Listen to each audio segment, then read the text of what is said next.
Hi news ಫಸ್ಟ್ಗೆ ಸ್ವಾಗತ. ನಾನು ನವೀನ್ ಕುಮಾರ್ BN. 144 ವರ್ಷಗಳಿಗೊಮ್ಮೆ ಬರುವಂತಹ ಐತಿಹಾಸಿಕ ಪ್ರಯಾಗ್ರಾಜ್ನ ಮಹಾಕುಂಭಮೇಳಕ್ಕೆ ಬರ್ತಾ ಇರುವಂತಹ ಜನ ಲೆಕ್ಕ ಹಾಕೋದಕ್ಕೆ ಆಗ್ತಾ ಇಲ್ಲ. ಕೋಟಿ ಜನ ಬರ್ತಾ ಇದ್ದಾರೆ.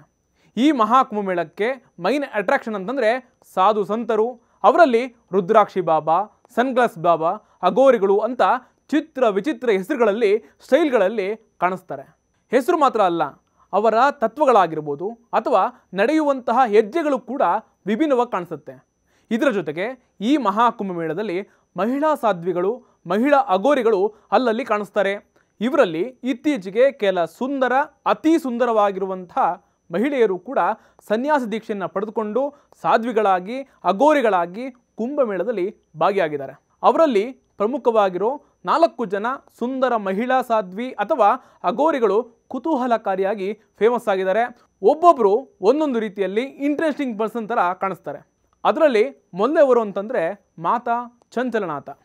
ಅತಿ ಸುಂದರ ಅಗೋರಿ ಅಂತ ಮಾತಾ ಚಂಚಲನಾಥ ಅವರನ್ನು ಜನ ಕರಿತಾ ಇರ್ತಾರೆ.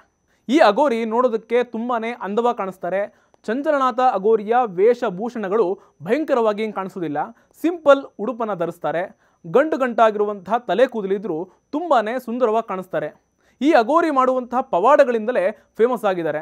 ಈ ಅಗೋರಿಯಲ್ಲಿ ಯಾವುದೋ ಒಂದು ವಿಶೇಷ ಇದೆ ಅಂತ ಜನ ನಂಬ್ತಾರೆ. ಈ ಮಾತಾ ಚಂಚಲನಾಥ ಅವರು ಹರಿಯಾಣ ರಾಜ್ಯದ ಒಂದು ಪುಟ್ಟ ಹಳ್ಳಿಯಲ್ಲಿ ವಾಸ ಮಾಡ್ತಾರೆ. ಜನರು ಕಷ್ಟ ಅಂದ್ಕೊಂಡು ಬಂದರೆ ಸರಳ ಪರಿಹಾರಗಳನ್ನು ಕೊಡ್ತಾರೆ. ಇವರಲ್ಲಿ ಇಂಟ್ರೆಸ್ಟಿಂಗ್ ಅಂತಂದರೆ ಹೋಮ ಹವನಗಳನ್ನು ಮಾಡುವಾಗ ಹೋಮದ ಕುಂಡಕ್ಕೆ ಅಗ್ನಿಯನ್ನು ಬೆಂಕಿ ಕಡ್ಡಿಯಿಂದ ಹಚ್ಚಲ್ಲ. ತಮ್ಮ ಕೈಗಳನ್ನು ಮುಂದಕ್ಕೆ ಚಾಚಿ ಯಾವಾಗ ಪ್ರಾರ್ಥನೆ ಮಾಡ್ತಾರೋ ಅದೇ ಟೈಮ್ನಲ್ಲಿ ಅಗ್ನಿ ಸ್ಥಾಪನೆ ಆಗುತ್ತೆ. ಇದರ ಜೊತೆಗೆ ನಿಂಬೆಹಣ್ಣು ಗಾಳಿಯಲ್ಲಿ ತೇಲುವಂತೆ ಮಾಡುವಂಥ ಪವಾಡವನ್ನು ಮಾಡ್ತಾರೆ. ಕೈಗಳನ್ನು ಸುಮ್ಮನೆ ಮೇಲಕ್ಕೆತ್ತಿದ್ರೆ ಸಾಕು, ನಿಂಬೆಹಣ್ಣು ಗಾಳಿಯಲ್ಲಿ ತೇಲುತ್ತೆ. ಕತ್ತರಿಸಿದಂತಹ ಹಣ್ಣುಗಳ ಮೇಲೆ ಮಂತ್ರ ಜಪಿಸಿದರೆ ಆ ಹಣ್ಣುಗಳು ಒಂದುಗೂಡುತ್ತೆ. ಹಣ್ಣು ಕತ್ತರಿಸುವಂತಹ ಮುಂಚೆ ಯಾವ ರೀತಿ ಇರುತ್ತೋ ಆ ರೀತಿಗೆ ಕಾಣಿಸುವಂತಹ ಪವಾಡಗಳನ್ನು ಮಾಡ್ತಾನೆ ಸಖತ್ ಫೇಮಸ್ ಆಗಿದ್ದಾರೆ ಮಾತಾ ಚಂಚಲನಾಥ ಅವರು. ಎರಡನೇವರು ಅಂತಂದರೆ ಧನೇಶ್ವರಿ ದಾಸಿ. ಈಕೆ ಆಧ್ಯಾತ್ಮಿಕ ಚಿಂತನೆಯಲ್ಲಿರ್ತಾರೆ. ಜೊತೆಗೆ ಶ್ರೀಕೃಷ್ಣನ ಪರಮ ಭಕ್ತಿ ಆಗಿದ್ದಾರೆ. ಇವರು ರಷ್ಯಾದಿಂದ ಬಂದವರು. ಚಿಕ್ಕ ವಯಸ್ಸಿರುವಾಗಲೇ ಆಧ್ಯಾತ್ಮಿಕತೆ ಹಾಗೂ ಪೂರ್ವ ತತ್ವಶಾಸ್ತ್ರಕ್ಕೆ ಅಟ್ರಾಕ್ಟ್ ಆದರು. ತತ್ವಗಳನ್ನು ಬೋಧನೆ ಮಾಡೋದ್ರ ಜೊತೆಗೆ ಭಕ್ತಿಯಿಂದ ಶ್ರೀಕೃಷ್ಣನನ್ನು ಆರಾಧನೆ ಮಾಡ್ತಾರೆ. ಪ್ರವಚನ ಮಾಡೋದು, ಭಕ್ತಿಗೀತೆಗಳನ್ನು ಹಾಡೋದು, ಕೀರ್ತನೆಗಳು ಹಾಗೂ ಭಕ್ತಿಯ ಬಗ್ಗೆ ಧನೇಶ್ವರಿ ದಾಸಿಯವರು ಪ್ರಚಾರ ಮಾಡ್ತಾರೆ. ಒಳ್ಳೆ ಟ್ರಾವೆಲರ್ ಕೂಡ. ಟ್ರಾವೆಲಿಂಗ್ ಮಾಡ್ತಾನೆ ಅಲ್ಲಿನ ಪ್ಲೇಸ್ಗಳು, ಮಠ, ದೇವಸ್ಥಾನಗಳ ಬಗ್ಗೆ ಇನ್ಫಾರ್ಮೇಷನ್ ಕಲೆಕ್ಟ್ ಮಾಡಿಕೊಂಡು ಹೇಳ್ತಾರೆ. ಇದರಿಂದ ಬೇರೆಯವರಿಗೆ ಇನ್ಸ್ಪೈರ್ ಮಾಡ್ತಾರೆ. ಸೋಷಿಯಲ್ ಮೀಡಿಯಾಗಳಲ್ಲಿ ಅಥವಾ ಆನ್ಲೈನ್ ಪ್ಲ್ಯಾಟ್ಫಾರ್ಮ್ಗಳಲ್ಲಿ ಧನೇಶ್ವರಿ ದಾಸಿಯವರ ಮಾತುಗಳು ಮತ್ತಷ್ಟು ಆಧ್ಯಾತ್ಮಿಕತೆ ಕಡೆಗೆ ಕರೆದುಕೊಂಡು ಹೋಗುತ್ತೆ ಅಂತ ಜನನೇ ಹೇಳ್ತಾರೆ. ಇನ್ನು ಮೂರನೇವರು ಅಂತಂದರೆ ಸಾಧ್ವಿ ಹೇಮಲತಾ ಅವರು. ದಕ್ಷಿಣ ಭಾರತದ ಮೂಲದವರಾಗಿದ್ದು ಸಾಂಪ್ರದಾಯಿಕ ಹಿಂದೂ ಕುಟುಂಬದಲ್ಲಿ ಬೆಳೆದಿದ್ದಾರೆ. ಚಿಕ್ಕ ವಯಸ್ಸಿರುವಾಗಲೇ ಆಧ್ಯಾತ್ಮಿಕ ಚಿಂತನೆ ಮಾಡ್ತಾ ಒಲವನ್ನು ತೋರಿಸಿದ್ರು. ಪ್ರಖ್ಯಾತ ಅಗೋರಿ ಗುರುಗಳಿಂದ ಅಗೋರ ಸಂಪ್ರದಾಯದ ದೀಕ್ಷೆಯನ್ನು ಪಡೆದುಕೊಂಡಿದ್ದಾರೆ. ಹಿಮಾಲಯ ಹಾಗೂ ಅತ್ಯಂತ ಪ್ರಭಾವ ಇರುವಂತಹ ಪವಿತ್ರ ಸ್ಥಳಗಳಲ್ಲಿ ಹೆಚ್ಚಿನದಾಗಿ ಆಧ್ಯಾತ್ಮಿಕ ತರಬೇತಿಯನ್ನು ಪಡೆದುಕೊಂಡು ಅಭ್ಯಾಸ ಮಾಡಿದ್ದಾರೆ. ಸ್ವಯಂ ಸಾಕ್ಷಾತ್ಕಾರ ಮತ್ತು ಆಧ್ಯಾತ್ಮಿಕ ವಿಮೋಚನೆಗೆ ಒತ್ತು ನೀಡುವಂತಹ ಅಗೋರ ಮಾರ್ಗದ ದೀಕ್ಷೆಯನ್ನು ಪಡೆದುಕೊಂಡಿದ್ದಾರೆ. ಆಧ್ಯಾತ್ಮಿಕ ಬೆಳವಣಿಗೆಯಲ್ಲಿ ಆಚರಣೆಗಳನ್ನು ಹೇಗೆ ಮಾಡಬೇಕು, ಮಂತ್ರಗಳನ್ನು ಪಡಿಸೋದರ ಜೊತೆಗೆ ಪವಿತ್ರ ಬೆಂಕಿಗಳ ಮಹತ್ವವನ್ನು ಸಾರ್ತಾರೆ. ಈ ಅಗೋರಿ ಹೇಮಲತಾ ಅವರ ಇನ್ನೊಂದು ಕುತೂಹಲಕಾರಿ ವಿಚಾರ ಅಂತಂದರೆ ಭಾರತ ಸೇರಿಕೊಂಡು ಇಂಟರ್ನ್ಯಾಷನಲ್ ಲೆವೆಲ್ನಲ್ಲಿ ತನ್ನ ಅನುಯಾಯಿಗಳನ್ನು ಸಂಪಾದನೆ ಮಾಡಿದ್ದಾರೆ. ಅವರಿಗೆ ಆನ್ಲೈನ್ನಲ್ಲೇ ಪ್ರವಚನ ಮಾಡ್ತಾರೆ. ಇನ್ನು ಫೈನಲ್ ಆಗಿ 4ನೇವರು ಅಂತಂದರೆ ಹರ್ಷ ರಿಚಾರಿಯ. ಇವ್ರ ಬಗ್ಗೆ ನೀವು ಕೇಳಿನೇ ಇರ್ತೀರಾ. ಕುಂಭಮೇಳದ ಸೆನ್ಸೇಷನಲ್ ಸಾಧ್ವಿಯ ರೂಪದಲ್ಲಿ ಪ್ರಸಿದ್ಧಿ ಪಡೆದಿರುವಂತಹ ಹರ್ಷ ರಿಚಾರಿಯ ಒಂದು ವರ್ಷಗಳ ಹಿಂದೆ 17 ಲಕ್ಷಕ್ಕಿಂತಲೂ ಹೆಚ್ಚು ಫಾಲೋವರ್ಸನ್ನು ಹೊಂದಿದ್ದಂತಹ ಇನ್ಸ್ಟಾಗ್ರಾಮ್ನ ಇನ್ಫ್ಲೂಯೆನ್ಸರ್ ಅನ್ನೋದು ಕೂಡ ನಾವೆಲ್ಲ ಗಮನಿಸಬೇಕಾಗಿರತಕ್ಕಂಥ ವಿಚಾರ.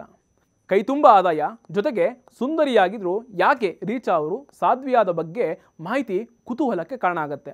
ಹೌದು, ಸೋಷಿಯಲ್ ಮೀಡಿಯಾದಲ್ಲಿ ಹರ್ಷ ರಿಚಾರಿ ಅವರು ಸುಂದರವಾಗಿ ಕಾಣಿಸ್ತಾರೆ. ನೀವು ಯಾಕೆ ಇನ್ನೂ ಕೂಡ ಮದುವೆ ಆಗಿಲ್ಲ ಅನ್ನುವಂಥ ಪ್ರಶ್ನೆಗಳಿಗೆ ನೆಟ್ಟಿಗರು ಸಿಕ್ಕಾಪಟ್ಟೆ ಪ್ರಶ್ನೆ ಕೇಳ್ತಾನೆ ಇರ್ತಾರೆ. ಈಗ ಸೋಷಿಯಲ್ ಮೀಡಿಯಾದಲ್ಲಿ ರಿಚಾರಿಯಾ ಅವರ ಹಳೆ ಫೋಟೋಗಳು ಕೂಡ ವೈರಲ್ ಆಗ್ತಾ ಇದ್ದಾವೆ. ಕೆಲವರು ಈಕೆ ಸಾಧ್ವಿಯಲ್ಲ, ಮಾಡಲ್ ಅಂತ ಕಾಮೆಂಟ್ ಮಾಡ್ತಾ ಇದ್ದಾರೆ. ಕೇವಲ 30 ವರ್ಷದ ರಿಚಾರಿಯಾ ಪ್ರಯಾಗ್ರಾಜ್ನಲ್ಲಿ ನಡೀತಾ ಇರುವಂತಹ ಕಾರ್ಯಕ್ರಮಗಳಲ್ಲಿ ಭಾಗಿಯಾಗ್ತಾ ಇದ್ದಾರೆ. ಅಲ್ಲಲ್ಲಿ ಕಾರ್ಯಕ್ರಮಕ್ಕೆ ನಿರೂಪಣೆಯನ್ನು ಕೂಡ ಮಾಡ್ತಾ ಇದ್ದಾರೆ. ಕುಂಭಮೇಳದಲ್ಲಿರುವಂಥ ನಾಗಸಾಧುಗಳನ್ನು ಭೇಟಿ ಮಾಡೋದು, ಅವರ ಆಶೀರ್ವಾದವನ್ನು ಪಡೆದುಕೊಂಡು ಫೋಟೋಸ್ ಹಾಗೂ ವಿಡಿಯೋಗಳನ್ನು ತಮ್ಮ ಅಕೌಂಟ್ಗೆ ಹಾಕ್ಕೊಳ್ಳೋದು. ತನ್ನನ್ನು ಆಚಾರ್ಯ ಮಹಾಮಂಡಲೇಶ್ವರ ಅವರ ಶಿಷ್ಯೆ ಅಂತ ಕರೆಸಿಕೊಳ್ಳುವಂತಹ ಅಶ್ವರಾಚಾರ್ಯ ಸಾಧ್ವಿಯಾಗೋದಕ್ಕೆ ಕೊಡ್ತಾ ಇರುವಂತಹ ಕಾರಣ ಅಂತಂದರೆ ಮನಃಶಾಂತಿ ಮತ್ತು ಹೊಸ ಅಸ್ಮಿತೆ. ಈ ಕಾರಣದಿಂದ ಎಲ್ಲ ಬಿಟ್ಟು ನಾನು ಸಾಧ್ವಿಯಾಗಿ ಪರಿವರ್ತನೆ ಆಗಿದ್ದೀನಿ ಅಂತ ಹೇಳ್ಕೊಳ್ತಾರೆ. ಹೋಸ್ಟ್ ಹರ್ಷ ಅನ್ನುವಂತಹ ಇನ್ಸ್ಟಾ ಅಕೌಂಟನ್ನು ಮೇಂಟೈನ್ ಮಾಡ್ತಾ ಇರುವಂಥ ಆಚಾರ್ಯ ಸಾಮಾಜಿಕ ಹೋರಾಟಗಾರ್ತಿ ಮತ್ತು ಹಿಂದೂ ಸನಾತನ್ ಶ್ರೇಣಿ ಅಂತ ತನ್ನ ಅಕೌಂಟ್ಗೆ ಟೈಟಲನ್ನು ಹಾಕೊಂಡಿದ್ದಾರೆ. ಕಳೆದ ವರ್ಷದ ಆಗಸ್ಟ್ನಲ್ಲಿ ಕೋಲ್ಕತ್ತಾದ ಅರ್ಜಿಕರ್ ಮೆಡಿಕಲ್ ಕಾಲೇಜ್ನ ವೈದ್ಯೆಯ ಅತ್ಯಾಚಾರ ಹಾಗೂ ಕೊಲೆಯ ವಿರುದ್ಧ ಪ್ರತಿಭಟನೆಯಲ್ಲಿ ರಿಚಾರಿ ಅವರು ಭಾಗಿಯಾಗಿದ್ದರು. ಪ್ರಯಾಗ್ರಾಜ್ನಲ್ಲಿ ಆಪಲ್ ಸಂಸ್ಥೆಯ ಸಹಸಂಸ್ಥಾಪಕ ಸ್ಟೀವ್ ಜಾಬ್ ಪತ್ನಿ ಭಾಗವಹಿಸಿದಂತಹ ವ್ಯಾಸಾನಂದಗಿರಿ ಮಹಾರಾಜ್ ಅವರ ಧಾರ್ಮಿಕ ಕಾರ್ಯಕ್ರಮದಲ್ಲೂ ಕೂಡ ರಿಚಾರಿ ಅವರು ಭಾಗವಹಿಸಿದ್ದಾರೆ. ಉತ್ತರಾಖಂಡ್ ಮೂಲದ ಈಕೆ ಒಂದು ಇಂಟರ್ವ್ಯೂನಲ್ಲಿ ಹೇಳ್ತಾರೆ, ನಾನಿನ್ನೂ ಸಾಧ್ವಿಯಾಗಿಲ್ಲ, ಆ ದಾರಿಯಲ್ಲಿದ್ದೀನಿ, ಹಲವು ದೇಶಕ್ಕೆ ಓಡಾಡ್ತಾ ಇರ್ತೀನಿ, ಹಣ ಸಂಪಾದನೆ ಮಾಡಿದ್ದೀನಿ, ಇದೆಲ್ಲ ನನಗೆ ಹೆಸರು ಕೊಟ್ಟಿದ್ದು ಬಿಟ್ಟರೆ ನನಗೆ ಮನಃಶಾಂತಿಯನ್ನು ಕೊಡಲೇ ಇಲ್ಲ. ಅದರ ಬದಲು ಆಧ್ಯಾತ್ಮದಿಂದ ನನಗೆ ನೆಮ್ಮದಿ ಸಿಗ್ತಾ ಇದೆ, ಜೊತೆಗೆ ಮನಸ್ಸಿಗೂ ಕೂಡ ಶಾಂತಿ ಸಿಗ್ತಾ ಇದೆ ಅಂತ ಹೇಳ್ಕೊಂಡಿದ್ದಾರೆ. ಆದರೆ ಇಷ್ಟೆಲ್ಲ ಫೇಮಸ್ ಆಗಿರುವಂಥ ಅಶ್ವರಾಚಾರ್ಯ ಮಹಾಕುಂಭಮೇಳದಲ್ಲಿ ಕಣ್ಣೀರು ಹಾಕಿದ್ದಾರೆ. ಅದಕ್ಕೆ ಕಾರಣ ಅಂತಂದರೆ ಬರ್ತಾ ಇರುವಂತಹ ನೆಗೆಟಿವ್ ಕಾಮೆಂಟ್ಸ್, ಜೊತೆಗೆ ಟ್ರೋಲ್ ಮಾಡ್ತಾ ಇರೋದು. ಹೀಗಾಗಿ ನಾನು ಅರ್ಧದಲ್ಲಿಯೇ ಬಿಟ್ಟು ಹೋಗ್ತೀನಿ ಅಂತ ಘೋಷಣೆ ಮಾಡಿದ್ದಾರೆ. ಇದಾಗಿತ್ತು ಇಂದಿನ ಸ್ಪೆಷಲ್ ರಿಪೋರ್ಟ್. ಅಪ್ಡೇಟ್ಗಳಿಗಾಗಿ ನೋಡ್ತಾ ಇರಿ ನ್ಯೂಸ್ ಫಸ್ಟ್, ನಿರ್ಭೀತಿಯಿಂದ ನಿಮ್ಮ ಪರವಾಗಿ.